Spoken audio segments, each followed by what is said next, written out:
the fans were back at Silverstone, and I've got my fan out as well because it's very, very hot. This is the Formula Scout podcast. I'm Craig Woodard, and I'm here to talk about all things Silverstone, Formula 2, and W Series this week with Alejandro Alonso Lopez and Bethany Waring, as always. And we had some interesting races this week, and maybe not the most exciting races in the world, but certainly interesting nonetheless, and some interesting stories to talk about. So I think we should kick right off with Formula 2. Three races this weekend. As I say, maybe not the most exciting ones we've ever seen, but we had some good racing regardless. I think I'll kick off and sort of try and explain why the racing may not have been as good as we may have thought it would be.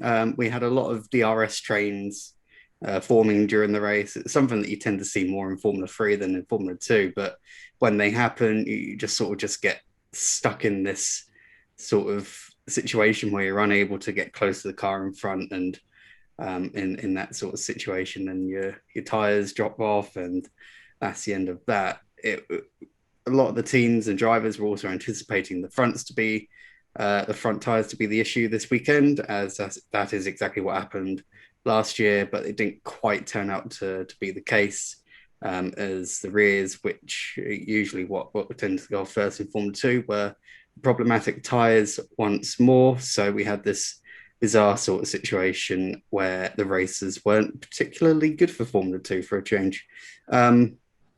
The drastic change in track temperature between races 1 and 2 did not help matters, and we had a pretty straightforward trio of races, but at least that makes things a little bit easier for us in that regard, which is nice for a change.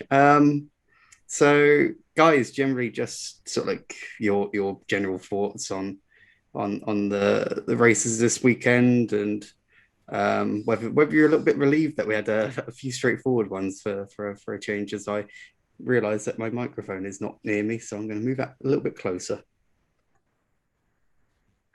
Yeah, well, they were interesting actually, but not many action in them. Had some moves, especially towards the end of race 2 and also race 3. In race 2, especially high-tech tires dropped, and then we could see their Piastri getting past Lawson, I think it was, and then also in race 3, well, actually the feature race, we could see those in the alternate strategy making some moves through the field, but they were overall fairly quiet races. So yeah, quite a relief to report on them, as it was let's say an easy task.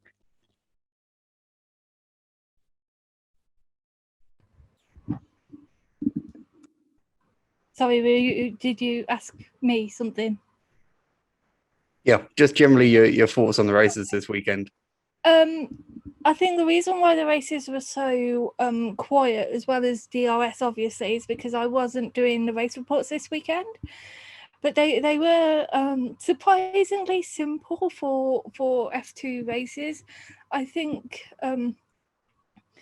honestly it might not have been great for us, but I think it was good for Robert Shwartzman. I think Shwartzman really needed that race 1 victory, because like we said in past podcasts, his season hasn't been entirely going to plan, so it was good for him to get back on the radar there, especially with other drivers who are looking at F1 next year kind of not performing as well as they would like to. Zhou has been the topic of much conversation this in the past week, and his season did not at all go. His weekend did not at all go how he wanted it to. So it was good for Shwartzman, even if it was just the 1 race win. And I think it's nice to have that the quiet races in a usual season, but in a season with month-long gaps, it's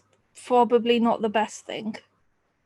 Yeah, certainly. We've got, I think it's a 2 month gap or something ridiculous like that, but until Monza now. So it's a very long time. And yeah, bringing up Schwartzman like segues me on perfectly into race one. Yeah, he pulled off an absolutely masterful start from fourth on the grid to take the lead and never really sort of looked back from there.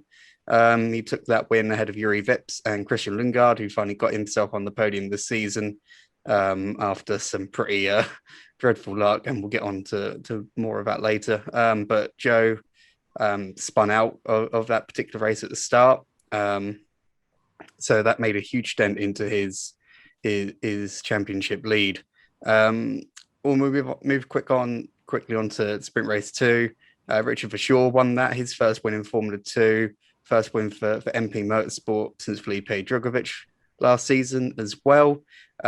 He's an interesting topic to talk about, really, because he hasn't got a full season confirmed yet. He's been on an event by event basis with MP so far this season. But he's done a stellar job, and MP were a lot stronger this weekend, and it showed, and he was able to deliver. We were both Alejandro and myself were able to ask him questions about his contractual situation, and he sidestepped basically everything.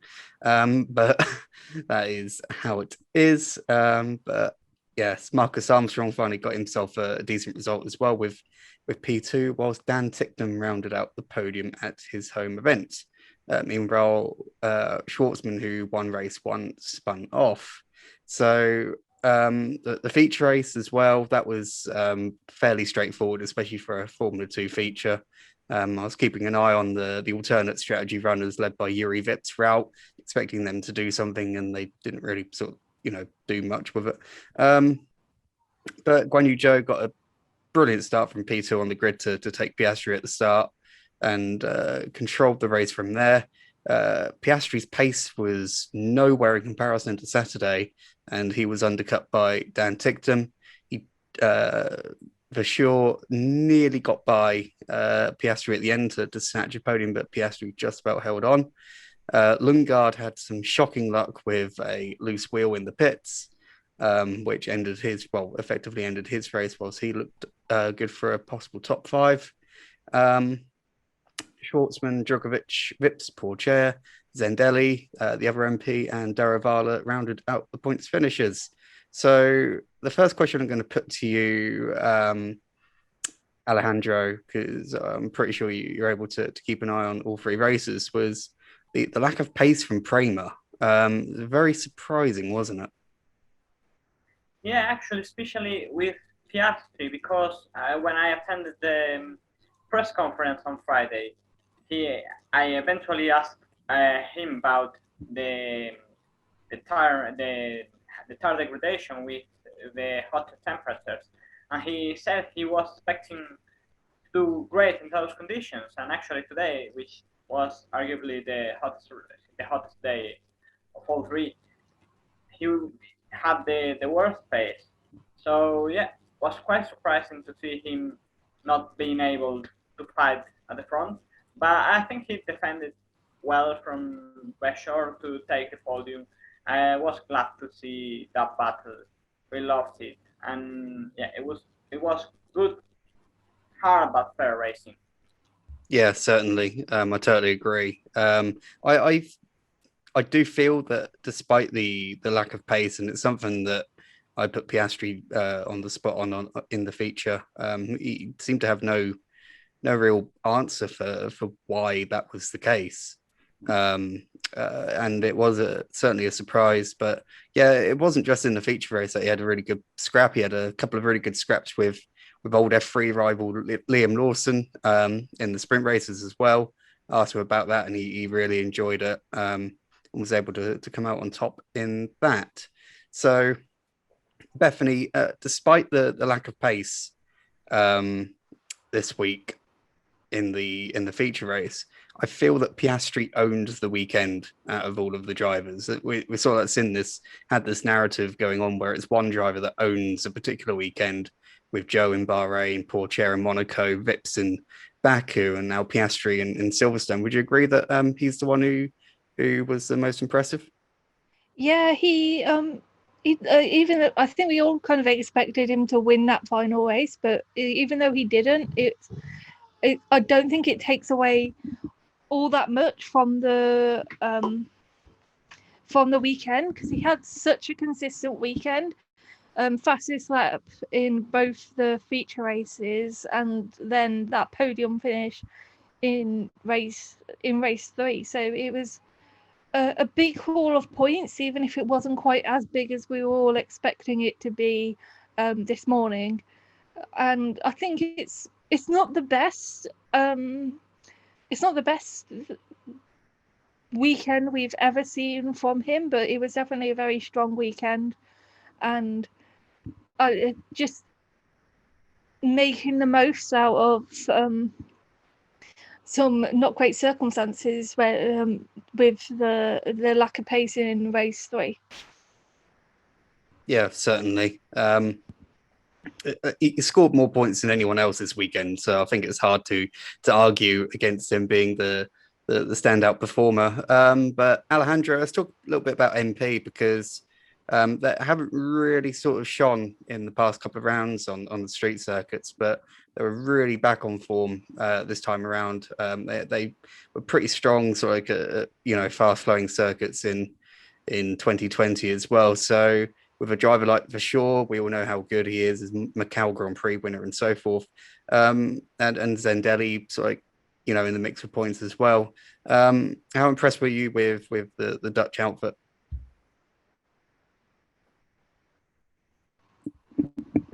I think there is a pattern with MP, and I think we will see it in the following rounds, that they are doing well actually in those rounds that we had last year.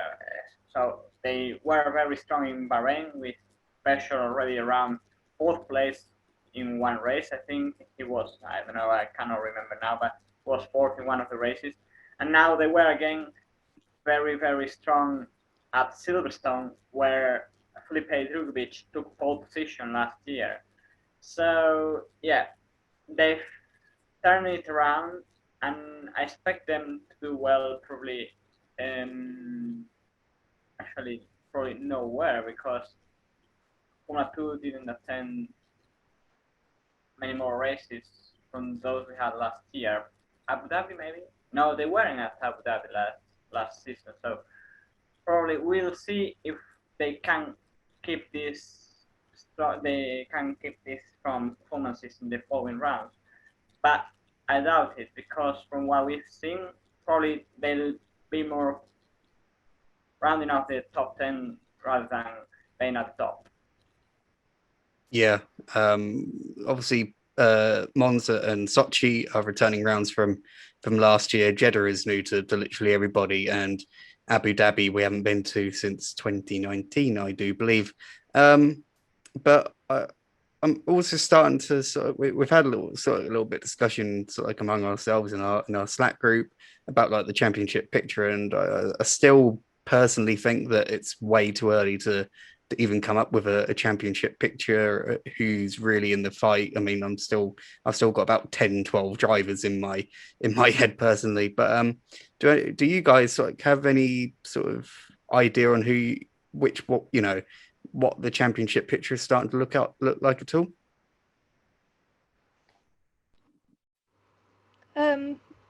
Not like you say. I think it's going to be.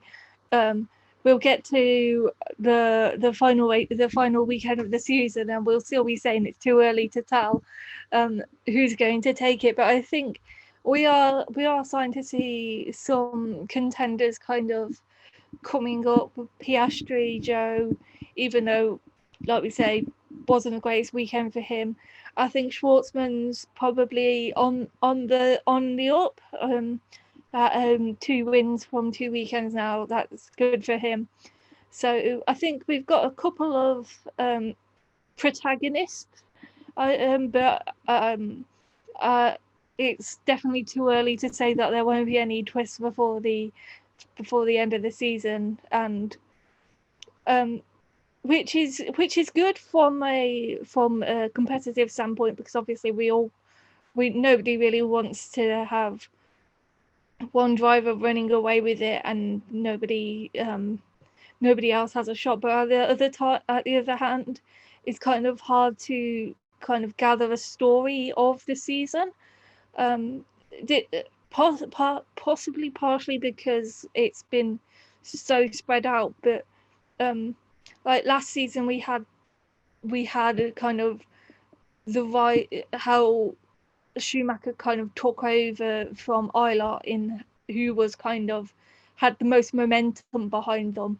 But in this season, it's kind of weekend by weekend, each, like you say, belongs to a different driver, so nobody kind of has the momentum and say, okay, this is the driver that's currently the one to watch, even if he's not leading the championship. So we are kind of missing that. But I think we're getting closer to having a clearer picture, and the fact that we've kind of been to lots of different types of circuits now. So obviously we've had quite a few street circuits, but also we've had Bahrain and we've had Silverstone, so it's easier to kind of have a more representative view of the field.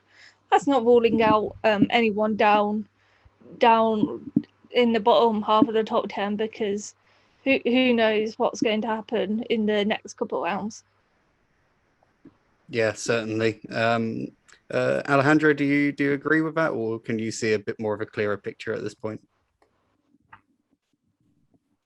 I actually can see it a bit more clear. I think the championship will be between Dan Ticktum, Guanyu Zhou, and Oscar Piastri.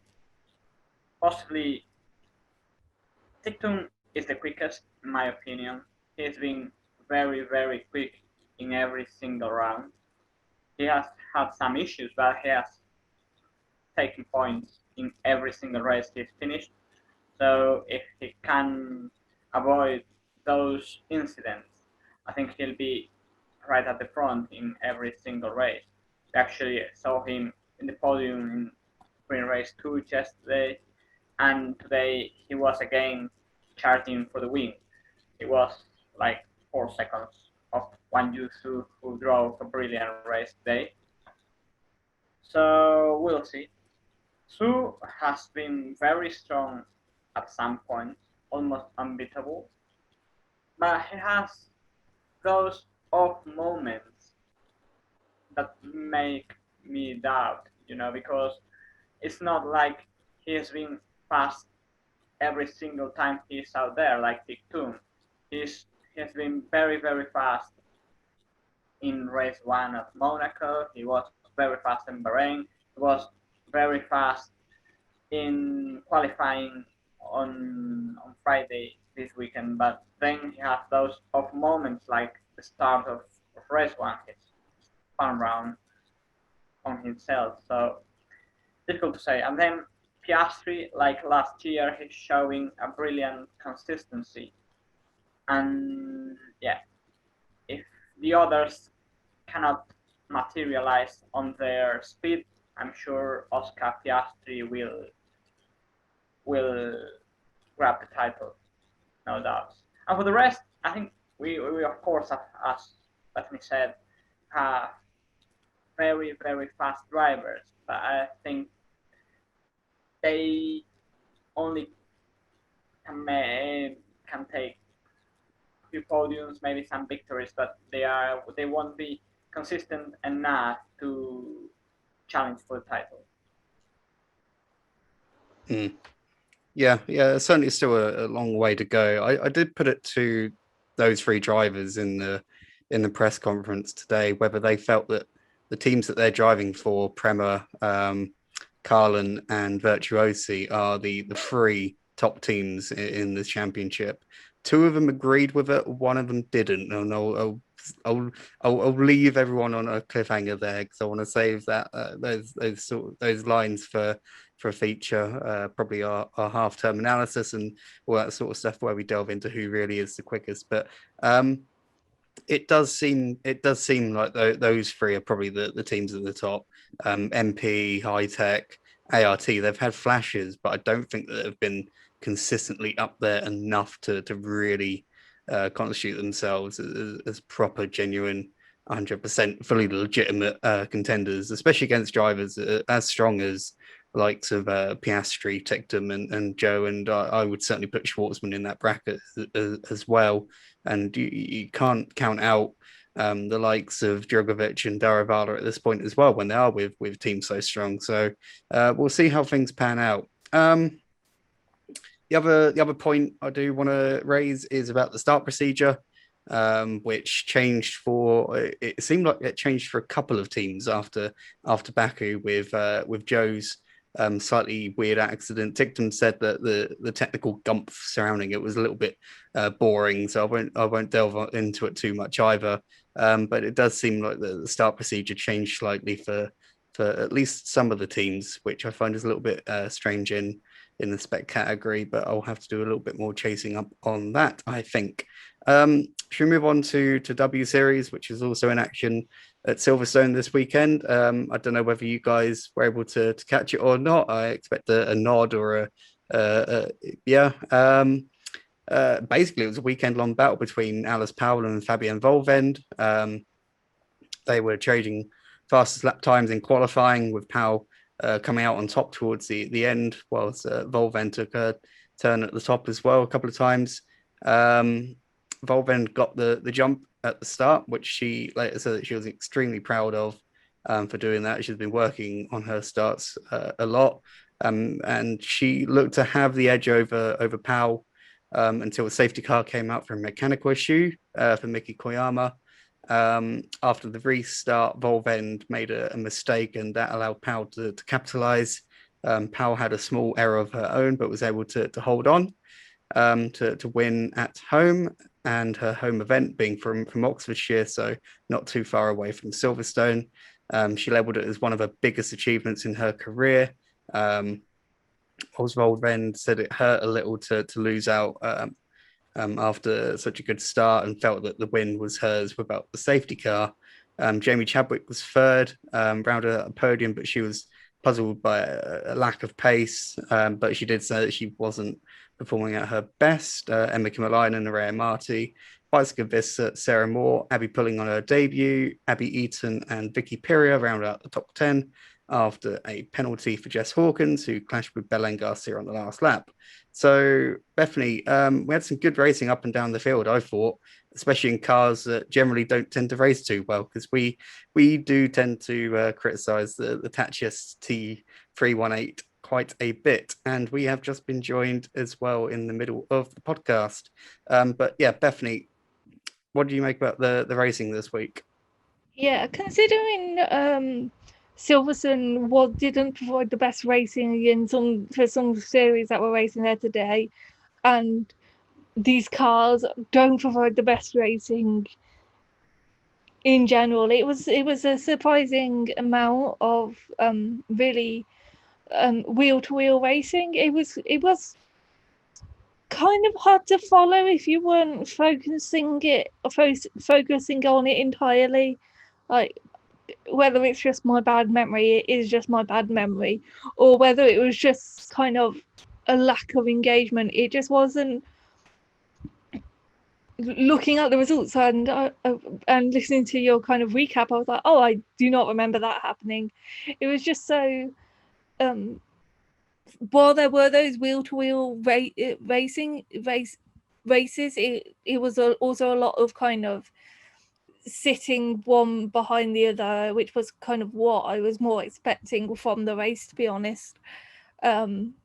After seeing some of the F2 races, it was nice though to see Abbi Pulling doing so well on her debut, and it was kind of a great weekend for the partnership with Powell there as well.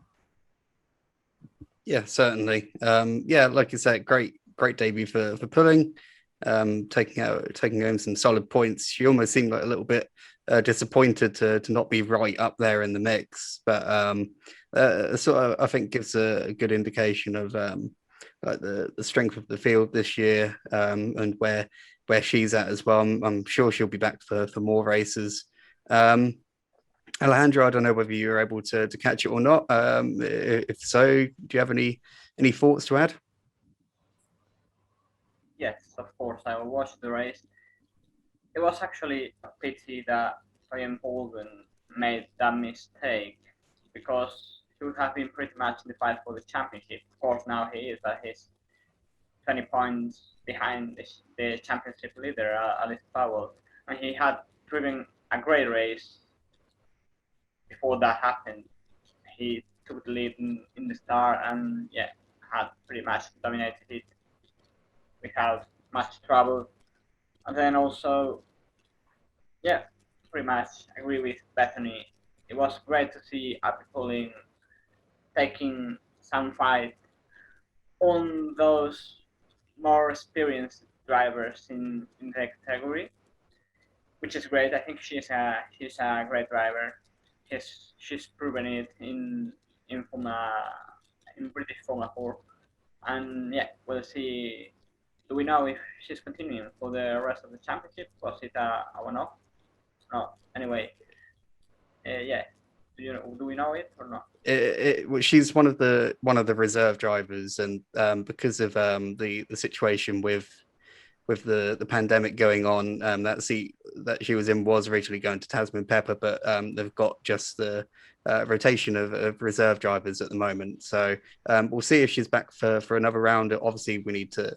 It will depend on like British F4 clashes and so forth as well. But we'll see on that front. I do agree. I thought that was some good stuff up and down, and like I say, we do tend to slam that car for not racing particularly well. So a little bit of a surprise that produced probably some of the best racing throughout the week, especially when Formula 2 is on the package. So very good for W Series. I thought didn't really seem to get sort of an idea of what's going on with the massive change in order from race to race. So I do wonder whether there are a few cars that are a little bit slower, well, quite a bit slower than the others, and that should probably be addressed. So I think that concludes the Silverstone section of the podcast, and that's largely it, really.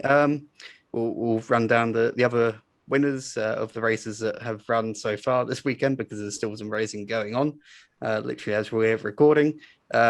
Sebastian Ogier and Delano Van 't Hoff won in Spanish Formula 4 at that very Spanish circuit of Algarve, whilst Saito Nanaka won all three Japanese F1 races at Motegi. I was able to actually catch one of them because it was on really early and my sleeping pattern's been a little bit weird with this heat. But we have still got Formula Regional Americas and USF4 at Brainerd to run. We've got plenty of cool features coming up in the coming weeks as well. We plan on giving our thoughts on F1 2021's driver ratings for the F2 drivers, which was one of the more fun things we did last year, for sure. And we'll probably dedicate a whole podcast to that one as well, as we criticize the algorithm that they've put in for that as well. And we'll have plenty of analysis from Silverstone. We should also have a half-term or halfway point feature on Formula Regional European, and we will be having plenty more to come, I'm sure. So we'll call it here. Quite a short podcast, especially in this heat. I don't want to be recording for too long. I certainly need to jump in an ice bath or something like that. But yes, that is it for this week. Like I said, pretty straightforward. Thanks, Formula 2, for making it straightforward for a change. We certainly could have done with a slightly more straightforward weekend. But yes, we've got plenty coming up in the coming weeks as well. It's a fairly straightforward week next week as well, with Euro Formula on at Imola, Formula Regional and British Formula 3 on at Spa, and a little bit of Formula 4 1600 in Northern Ireland. But otherwise, that's about it. So that'll be, like I say, another straightforward weekend, which is nice. And we've got plenty of don't worry, but we'll be having plenty of features and stuff like that. So that's it. We'll call it there.